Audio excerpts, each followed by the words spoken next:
Okay, so I'm here at the Fortune Women's Conference talking to Chelsea Handler, who was just happened to be walking next to me. How you doing, Chelsea? Hi, how are you? Good, thank you. So tell us about how your show's going, and let's start with that. I mean, it's been how long has it been on the air now? You've I think it's been about 4 years. Well, it started with one show, and it somehow has transpired into several shows. So we have Chelsea Lately, we have After Lately, which is a kind of satirical look at what goes on behind the scenes of our nonsense, and that I enjoy very much. So we're shooting both of those shows now, and then we're working on my NBC show that's based on my book called Are You There, Vodka? It's me, Chelsea.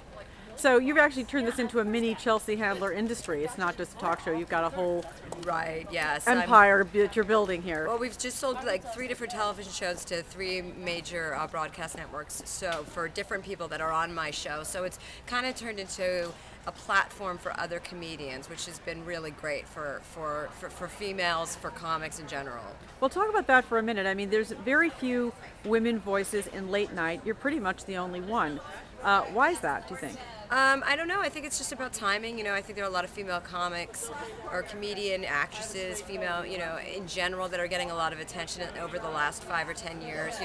Starting with people like Tina Fey, Amy Poehler, and Kristen Wiig. Kristen Wiig. Yeah, Right. I mean, everyone is doing. You've got Whitney, who's got a new show on NBC, which is getting a lot of hype, and I think it's just a time. It's a different time now. It's a time for women, and it's.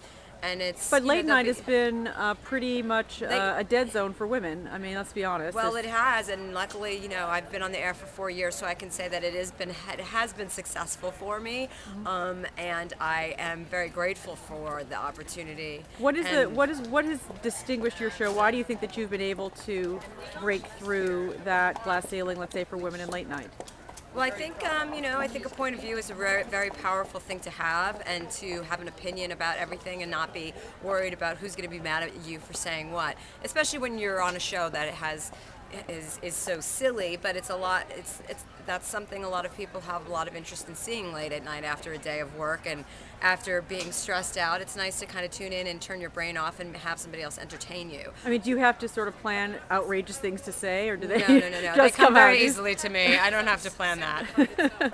Okay, I mean, so tell us about this show. You said you're working on a show for NBC. Yeah, I'm executive producing and appearing in a show based on one of my books, and I play my older sister on the show because I don't have really the time commitment to be, starring in it.